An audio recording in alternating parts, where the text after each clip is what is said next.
rocker, boppity bop. I like it the way that you boppity bop. HIV came from chimpanzees. Hi, I'm a microbiologist and I want to set the record straight on this.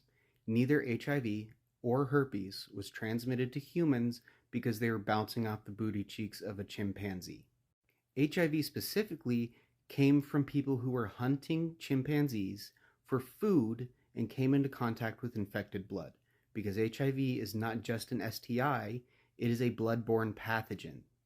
And herpes has been around since some estimates put it at about 1.6 million years ago. Before we were even humans, our ancestors had herpes. Syphilis came from goats. We don't even know exactly where syphilis came from, whether it was in the Americas or in the old world like Europe and Asia. Most estimates put syphilis coming into origin around 15,000 BC to 7,000 BC.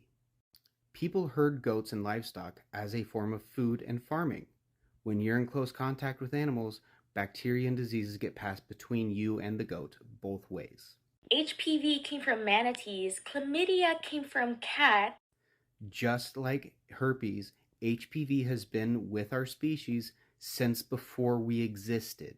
Our ancestors had HPV and there is strong evidence to say that they did.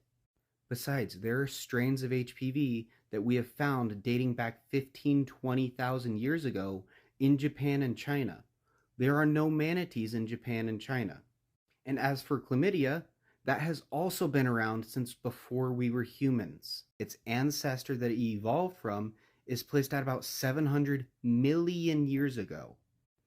Chlamydia evolved with us as a species.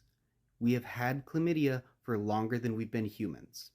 At the time that I'm recording this, that video has 1.5 million likes, and not a single thing that she says in the video is correct.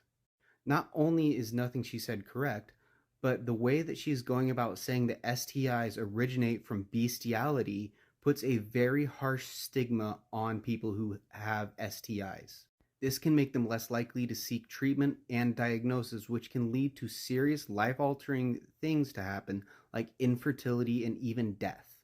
Besides, saying that people get STIs from having sex with animals has been used in the past to be homophobic against people who contracted HIV. So let's not stigmatize things that are easily treatable, easily diagnosable, and can have life-altering effects if they're ignored.